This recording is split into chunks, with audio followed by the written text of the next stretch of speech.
first question is, how do you plan to pay for those continued improvements to infrastructure that we need? Thank you for the question, first and foremost. I believe that we're really the only campaign that is going into great detail of how we will do so. We're looking to leverage our 1% sales tax. Right now we have a $2 billion infrastructure problem. We're receiving about $13 million annually from a 1% sales tax. Fortification alone costs $15 million to repave. And so waiting on $13 million annually is a perpetual step of kicking the can down the road. And so what we want to do is leverage those funds by using it, which is an asset, just as people's homes are assets to them, to go to private institutions, look for public funds, matching grant opportunities. And we identified under my father's administration a mechanism to leverage those funds up to somewhere in the neighborhood of $500 million. And once you do that, then not only can you repave roads and replace pipes, but you can create a comprehensive master plan that looks to create wealth in the process, turning our crumbling infrastructure into an economic frontier. This, quite honestly, would be Jackson's New Deal. Our second question is, how do you plan to reduce violent crime in Jackson? I'm going to do it by a holistic approach. People may not know this particular thing about myself and my family. My oldest brother was shot in the head on the corner of Poindexter and Lynch Street when I was a young child.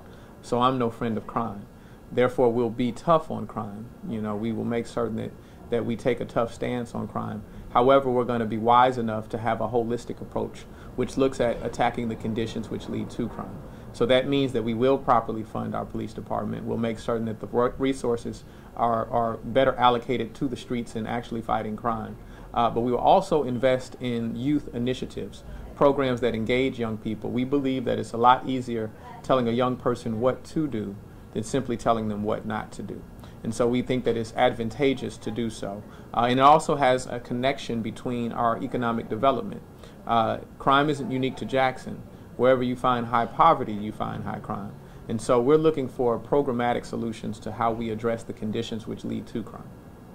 So our third and final question is, do you think that the perception of Jackson needs to change? And if so, how will you make that change?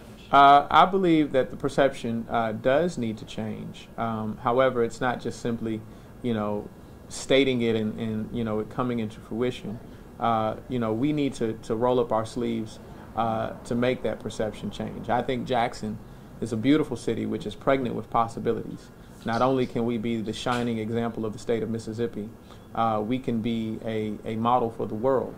And so we're going to do it by demonstrating a different form of leadership than people have yet known. Far too often we rely on people to step up and tell us all of the great things they're going to do on our behalf, as opposed to taking command as a community, and I mean all communities, all parts of our community, so that we set the agenda and demonstrate that we want leadership that speaks to our needs. When we do that, I think that it can not only demonstrate a capacity and an ability for Jackson to change, but it can demonstrate a model for the rest of the world to follow, and they can see that it started right here in our beloved home.